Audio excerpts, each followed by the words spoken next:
Okay. By way of introduction, Kelly and I we've known each other for a couple of years now. And Montreat has expressed an interest in this area for a long time. What we are looking for with this initiative is, in the end, resources that we can use throughout the CAE community that will allow us to establish a CAE student professional development program of some kind, where you don't necessarily have to include everything in your curriculum, but when we say to students, what will it mean to be a cybersecurity professional? What do they need to know about ethics? And what do we mean when we say professionalism? And, that's a lot of soup to nuts kinds of things, a lot of communication, a lot of human type skills in there that isn't always included in a technical cybersecurity program. But yet this is what industry tells us is missing when our students go to look for jobs. So Kelly's going to tell you what's going on down at Montreat. I think you're looking for some participation from the community and resources that may already exist that we could include make available to the community at large. So Kelly, I'll let you go ahead and tell everybody what you have planned. All right, thank you so much, appreciate it.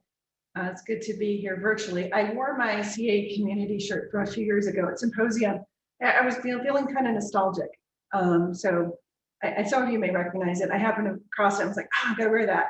I want to talk about this. We've actually partnered with some faculty members at CAE schools to work on this project, but we will need some participation from the community. We also, because some of it is not cyber, we've partnered with some of our other departments within Montreat who already have expertise in the area of developing, professional ethics. We've already kind of done some of that, some team teaching in cyber previously, and so we're going to build on that. So let me get on the right screen so I can move forward here. I'm not going to do death by PowerPoint, I promise. Just kind of to keep me on track. Sometimes I go off on rabbit trails, and so I'm trying to keep focused. So our goals are to provide students with insight into professional behavior, ethics, soft skills development, and cyber career paths. And we want to provide materials that can be used with students, but also materials that we can share with other national CAE programs so that they can utilize those in, a part, a lesson, a video in their own particular programs.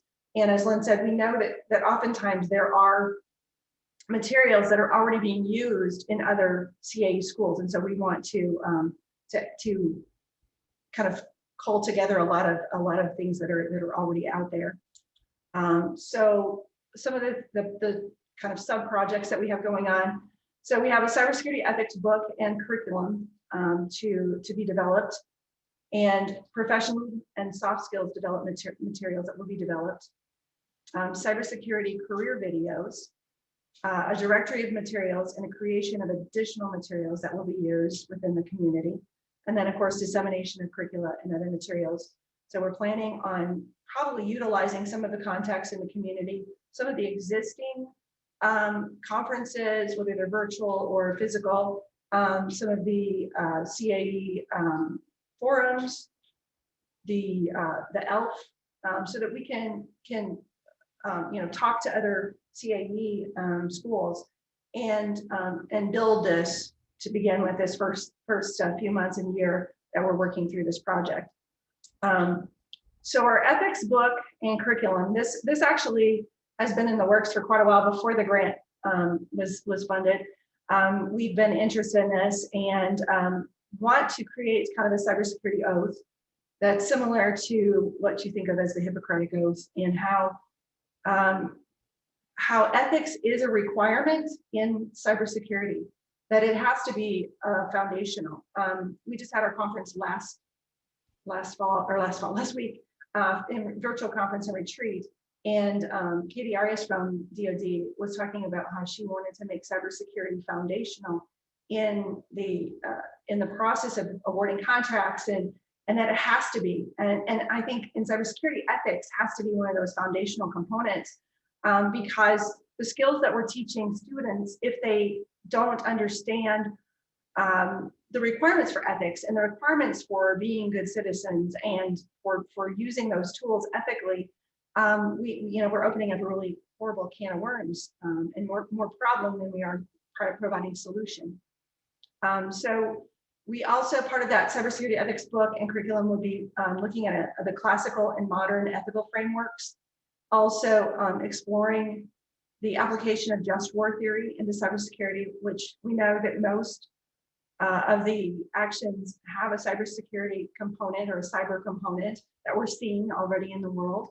And then also looking at some case studies, whether it's actual events that have happened or giving the students a particular scenario that they would look at and provide potential options, and look at those in the relation to some of the ethical frameworks. We have created an advisory group, and they have already met to discuss this topic, discuss what direction, and that's kind of where our proposal came from, was work that, and kind of the foundation that had already been laid in these discussions, as well as, and I don't think his name is on here, the president of Montreat College, Dr. Paul Maurer, and he said I could say this. We had a meeting yesterday. We were meeting virtually, talking about the progress of each group. And he says, you can tell him I'm the slacker, because I haven't, we've had all these foundational meetings, and now since COVID, we haven't really moved anything forward, because it's just been, kind of all kinds of other things going on. And I'm sure he's been busy trying to address all of the COVID concerns that have happened in our, on our campus. And we actually are on campus. The majority of our students are here. We have over 600 students on campus, and we're doing a combination of virtual and face-to-face with social distancing and masks. And I'm not wearing my mask today because I'm the only one in the room. But that's all of that has been a real challenge. But thankful that we are starting to build a foundation already, and Dr. Maurer said that his project for over our break is going to be moving forward on the planning and the working through on this book. So our curriculum development, right now we have a cybersecurity ethics course called the 3 C's, cybercrime, cyber law, and cyber ethics. And we have Professor Jim Tippy, who teaches that with Dr. Mark Wells, who is our professor of ethics and philosophy, as well as our faculty ethicist at Montreat College. So we are having them work together on some of the curriculum materials that would be used in classes. I've already started to develop some case studies that they use in the course that they're teaching, and we'll be kind of fine-tuning those and adding to those and making those available to the CA community to use in courses. Doesn't have to be a whole course. It could be just a unit that you have in mind, or a topic that you have in mind in your courses that you would be able to use some of these materials. So the second piece of this grant project is actually a collaboration with what we call on the Montreat's campus our Thrive Center. And our Thrive Center is our Center for Calling and Career. And so our students are able to utilize the Thrive Center, in just a department within Montreat College, but their expertise is career development and soft skills, and assisting students in succeeding in their college courses and finding direction if they don't know what their major is, or if they're not sure now. I've started these classes and I'm not sure about my major. They're there to help. And so part of the thing that they're going to be doing is utilizing some of the foundation they've already laid, as well as developing additional curriculum and projects. They're going to do some identity development. So many of you have heard, what's your why? Why do you want to do this? Why is this really something that you're passionate about?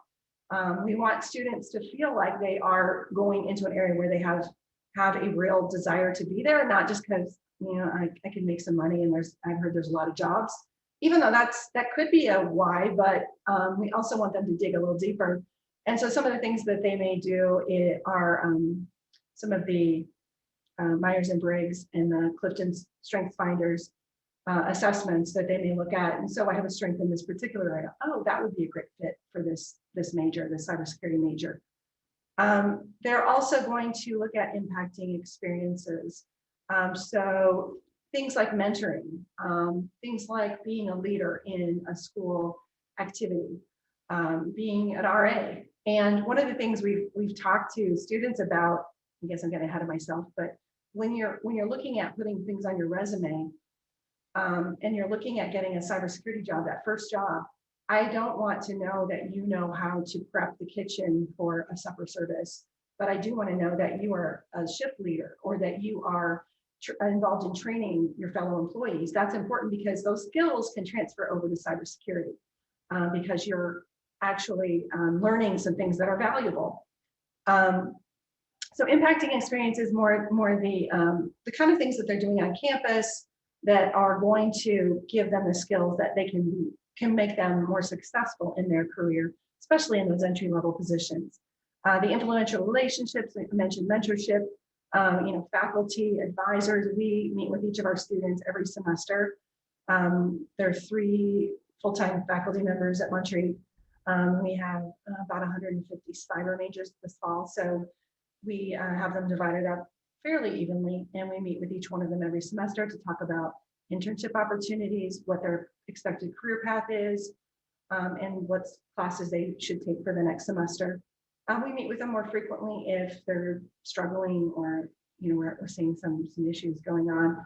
But we want to have that relationship with our students. And I know we're a small college, and some of you are thinking that is not even feasible. However, there's some things that you could maybe do to make those touch points meaningful to the students, so that they feel that connection with a faculty member or a sponsor, maybe someone in industry that may step in and kind of give them that guidance.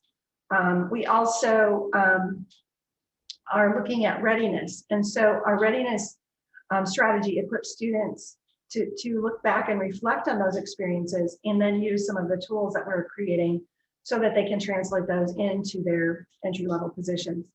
So, again, helping them understand and translate those things that they've already experienced, that they've already been successful with, maybe challenges they've overcome that can help them in that position when they are ready to step into the work world and into the professional world. One of the deliverables that we want to see coming out of this grant is a step-by-step tools guide for the students that can be used by National Center of Academic Excellence programs. So we're looking at some e-portfolios, and as I'm listening to all of these other programs, I see some overlap. And so I'm definitely going to be contacting, I encourage you to contact me if you're looking at evidencing and how do we keep track of all of this stuff that we've done over the course of 4 years. Because we're thinking, as we're looking at e-portfolios, we're thinking of competitions, we're thinking of those internships. And we don't have a lock on any particular tool. We've looked at a couple different tools, and if you found something that's really incredible, we'd love to see it as well. And maybe we can consolidate some of our efforts. So we don't want students to be using multiple tools. We would like to see and be able to have things in one e-portfolio. So one of the things and Kelly, sure. if I can jump in for a minute, the program office would like to have all of you that are working on these kinds of projects to agree on one that we can adopt as a CAE standard, or at least recommend as a CAE standard. And I think we'll have to talk to the folks at Norfolk or Norwich, but I believe as part of the evidencing competency working group, their tasks is to recommend that. So certainly coordinate with them. Absolutely. That's what I really hope to do, because we know that there's some overlap in some of these, and definitely looking forward to working with them to identify what's going to be the recommended portfolio. So we wanted to work also some academic and purposeful activity plans for students to look through, and kind of a guide on how do you do that. So if they're thinking about, well, I'd like to do this internship versus this internship. So ways that they can use some critical thinking skills and, decide what's going to be the best depending on what their goals are. And so purposefully planning those activities or those steps that they're going to take that are going to make them, that prize catch when they graduate. And some of the things we're looking at as well are our career center, doing a resume. I know some of our students' resumes, they're crafted from a, more of a liberal arts kind of business job. They aren't a tech specific resume or specific. And I know Alice has sent for the CYSP students some guides, and I know she struggles every year with some of the resumes. So I passed that on to our careers office, and they're getting ready to do some webinars for students on what should your resume look like if your goal is to get a federal job, or if you want to go into industry. What should, there's some common themes, but definitely what should you be doing? We're looking at doing some things with, and I have a guest speaker that comes in who talks about security clearance and just what does that mean, and what should you be thinking about if that's your end goal, that you want to work for the federal government. You need to keep these things in mind. And so just planting those seeds for our students and providing the materials that are available, not just for our students, but for all of the CAE. So we're working to provide those in quality format so that all of the schools can benefit. We are also looking at a video assessment platform so that students can do mock interviews and work with our career center to critique how they're doing. And so we're planning to pull together some guides of how we're going to do that, so that you don't have to start from scratch. If that's something you want to do for your students, we'll have a guide to such how you can work through that. We're also planning to put together a mentoring framework, just how we're doing it, what our plan is. And I know many of you have business and industry partners who are invested in students. I know we have some on our advisory council who love to talk to the students, mentor the students, give them advice, talk to them about positions that are open in their industry. So that's one of the things that we're going to put together. So these will be guides. Some of this, again, is not completely set in stone or fleshed out as, will this be a paper guide? Will this be a video? Will this be a lesson plan? We're working through some of these. We have a committee that's when we're meeting every couple of weeks to work through the different tools and the different pieces. And again, as we start to develop some of the tools, we're anticipating some pieces being available in January or February. And so we want to get feedback. It's version 1. We want to have other schools, and we do have some faculty who've agreed to look at materials and agreed to help with kind of some evaluation. And so as we go through, we'll, if anyone says, hey, I'd love to see this, just shoot me an email. My contact information is on the slides, and you can also, the CAE office knows how to get a hold of me. So our co-chairs, as I said, are our Montreat Thrive Center, Summer Wisner, as well as Greg Ciadian, who's a professor of cybersecurity. So we have him involved as well for the cyber component. We are also working through some cybersecurity career videos. And so our Carolina Cyber Center, Adam Bricker, who's the executive director and co-founder, has a lot of industry contacts. And so he's working right now, well, not right this minute, but he's been kind of creating a script for interviews, as well as cultivating some of those contacts throughout the country. He kind of has some West Coast contacts. He's worked out in Colorado and California in his career, as well as other locations, and is developing some of those East Coast contacts here. And so he's going to be reaching out. If you have industry partners who would have some entry level, maybe recent grads who would be willing to be interviewed on video, we would be thrilled to have those contacts as well. So we're looking for entry level cybersecurity roles that are prevalent and emerging in the market. So we're looking at the NICE cybersecurity workforce framework, the categories there, the cyber career pathways tool, those kind of job descriptions that would be kind of that entry level, real professionals in the field. We're not looking for actors. Nothing that is, we're not going to ask them anything that would be sensitive or that would be specific to the position they're in or the company that they're in. But just how did you get there? What kind of preparation did you go through? What kinds of advice would you give to students who are considering a career as, fill in the blank, systems engineer, system analyst, kind of those typical career fields that they would be going in. And we will be providing professional quality videos that we will share with the community. So those are being, we're kind of laying the groundwork for being able to do those. We may also be asking for some assistance from the hubs with the COVID situation. We aren't sure how much travel we'll be able to do those videos, or how we're going to, initially I think we had planned on some meeting maybe at some of the previously scheduled meetings with some of these professionals. And so, we may have some challenges as far as COVID goes. And so we're going to reach out to those who are in those areas or in those regions who might be able to help. We do have a relationship with a videographer who is local here in Montreat and who has some cyber background. So we're hoping that we can utilize him as well, and but also work with you all for possibly some leads as to persons who would be great to video and interview, and as well as possibly locations where we could meet if and when we're able to do that again.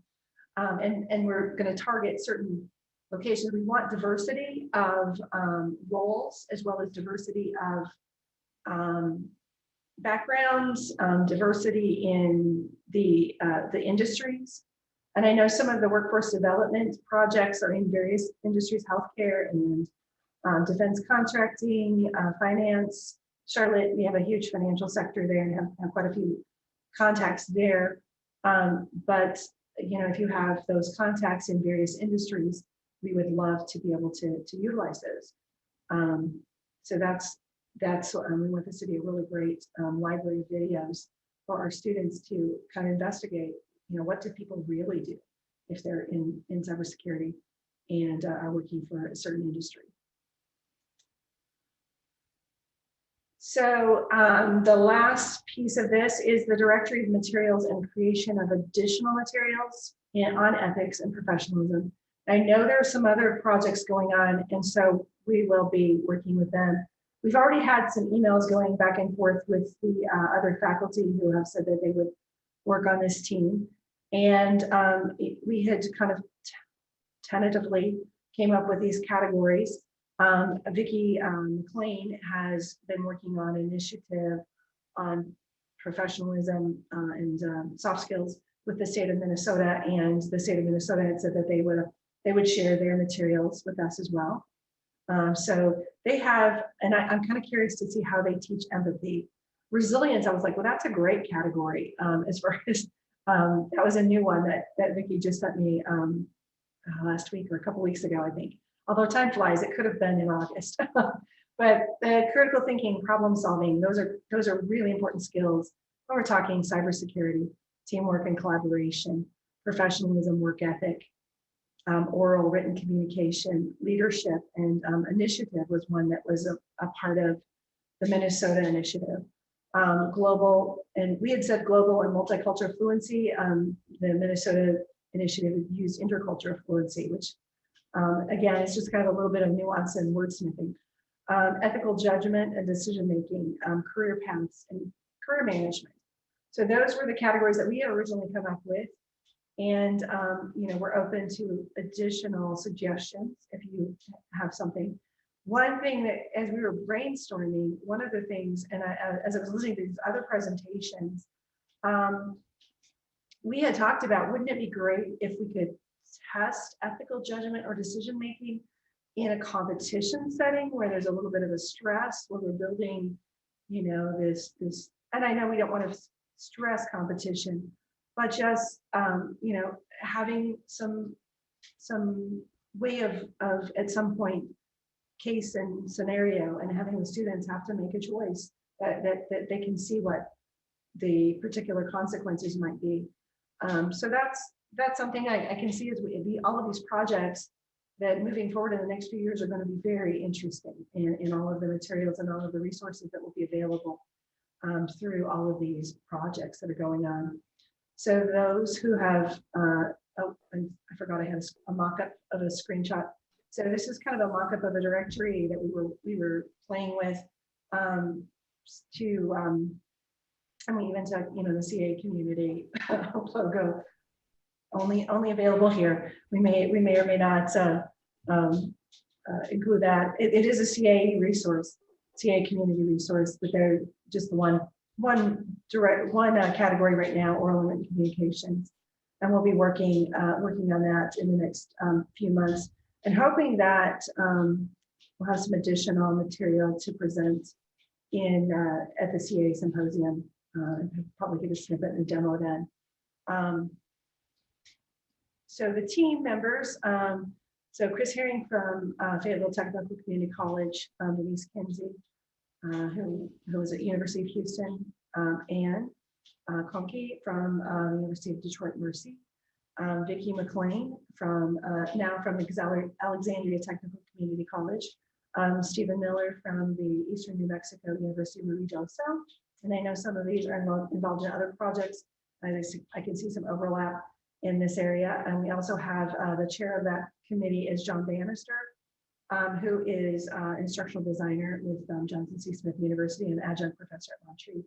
So he's going to be involved in helping us package things that as we're getting ready to disseminate and getting things kind of coordinated and organized, provide some direction to us maybe. And so then in conclusion, our dissemination materials, we will start in spring, summer of 2021. For some of the project components, we're expecting to use existing channels like ELF, Clark.Center, the CA community, webinars, forums, etc. So those are things that we're working on. As it's not some of the projects, it's not completely fleshed out. We're working to build the process as we go through. And some of the things we had already started working on foundation, and we're really excited to be part of this project. I can see some great things coming out of this, as well as all the other wonderful projects that are being worked on. I saw a few things go by in the chat. It popped up, but I didn't stop to look at them. So let me pull up the chat if I can see that. Let's see. There it is. Let's see.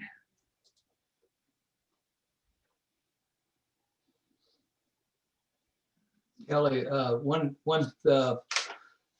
thing that I'm on that workforce development with Western University of Florida and several others, and one of the things we've incorporated in our pilot in our cyber ethics career development professionalism class is we're looking at work keys. And I don't know if you're familiar with the ACT work keys program, and there's actually a certification where it certifies that a person is ready to go to work. So it looks at their problem solving, critical thinking, reading, some mathematics, those type of some of the soft skills and some of the I would say reasoning skills. So I don't know if you had looked at any of that, but we're incorporated into that course that I've shared with you in the past. Great. Yeah, we've in talking through it, a lot of times we've seen students who have great technical skills, but if they can't sell themselves in an interview, they have a hard time getting that first position. And our Career Center has worked with several of those students, doing mock interviews and phone interviews, because they know that's probably what they're going to have in a round, several rounds of interviews. So they work with them trying to do that, and it's really really difficult to kind of, if they can have the greatest technical skills, I mean, you have to have the technical skills, but they can have great technical skills, but if they can't interview well, or they can't get along with coworkers well, they're not going to be successful. And so we have worked very hard on that with our students, as well as our Carolina Cyber Center has done a pilot project with some students in the kind of a target group. They started out before COVID doing some things, which some of that kind of fell apart because of COVID, but they continued working with some students, and they found that they really had to do a lot of work with those typical soft skills, or the job skills. Where one of the things, I don't know if I mentioned it, but one of the things is, we're looking at those job skills that are considered most in demand by the National Association of Colleges and Employers. So there's surveys out there that show this is what they're looking for in those job skills, besides cyber skills. And I've heard, I don't know how many employers, and you probably have all heard the same thing. If they come to me and they have these foundational skills and they're willing to learn, I can teach them all the technical skills specific to my company. They've got a good foundation. I need those kind of people. And I've heard that many times with some of my students that are after an internship. The internship supervisor says, just call in a few more like that. I wish I could, but there are students that come in really well prepared, and there are others that aren't. And we want those materials to help them get to that level where they can be successful as well, because there's such a need for cybersecurity. Well, one of the things that I would like to get to from a program across the board point of view is that part of being a CAE is that we value development of our students as professionals, so that when we graduate them, we're not just graduating 21 or 22-year-old people with a degree, but we've challenged them to think about what it means to be a professional, and that we started talking to them early enough in their college career that they could think about all the things they need to develop about themselves, their personal responsibility. It's not your job as an educator to be their finishing school, but I do think that we have to consciously think about encouraging them to think of themselves as professionals and just not people who know things who are going to go get a job. And so that's part of my motivation for wanting to have this effort going on, so that as we begin to develop that value as a community, that we have places we can send students to find resources that can help them do that, and to help their mentors and their faculty lead them down that path. I was lucky enough as a young college student to have a couple of mentors who really invested in our class to help us think that way. But as I talked to my sisters and my friends who were in school at the same time, I realized not everybody has that opportunity. So that is true. Yeah, and I see some of my fellow faculty mentioning, InfraGard, ISACA, ISSA chapters, and yes, that's something where we have as part of our plan, as far as kind of those experiences that we would like students to be able to be involved in. And I know those chapters are oftentimes, I know in Charlotte, the ISACA chapter has provided pretty much free training for our students, so they can go to, a day or 2 days, and I think they had to pay for parking or pay for their lunch or something. But I know there's a lot of different organizations. InfraGard, we've partnered with them in Charlotte, and encouraged our students to volunteer. They do a cyber camp in the summer for high school students, and we've encouraged our students to go volunteer for the cyber camp. So meeting those cybersecurity professionals, working with them, talking to them, we encourage that. And I guess part of this is being more purposeful about this is why we want you to do this, and this is how that's going to help you, and helping them, think through the planning of that you should be involved in these organizations or take advantage of these opportunities, because it will help you as you're getting into the cybersecurity profession. So I see, I see that, and those organizations are so, because they realize the cybersecurity, they're so supportive. They definitely have come to campus here for us. I know like I said, they invited our students to their events. So that's definitely a resource that we want to include. And I'm sure most of you in your locations have the same kind of organizations, whether it's InfraGard or ISACA or ISSA or some other organization that's interested in cybersecurity. We and Montreat, well, in Asheville, when I first came to work at Montreat, it's been almost 5 years ago now. One of the first organizations I connected with is called Meet the Geeks. It doesn't sound terribly professional, but it is, and it's an opportunity to network with other people who are working in tech and cyber, and who and they have been incredibly supportive of our program and have advertised our events that are going on and encouraged people to come and talk to our students. So you never know where you're going to find an organization that's going to be very supportive of your goals. So I did have a couple of messages that said looking forward to contacting and connecting with me. So there's my contact information.